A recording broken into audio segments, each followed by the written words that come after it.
thôi đi từ từ để cháu chứ. Ra còn chờ xét nghiệm đâu. Cái này nữa. Đi chậm thôi. Biết rồi. Cái này.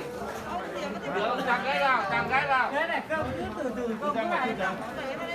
Ra ngoài cổng cái không thao xếp.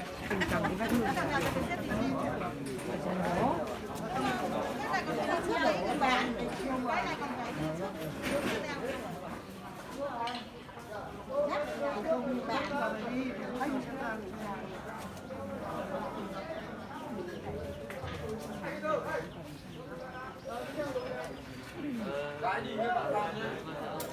Để 3 triệu để đi bạn bạn.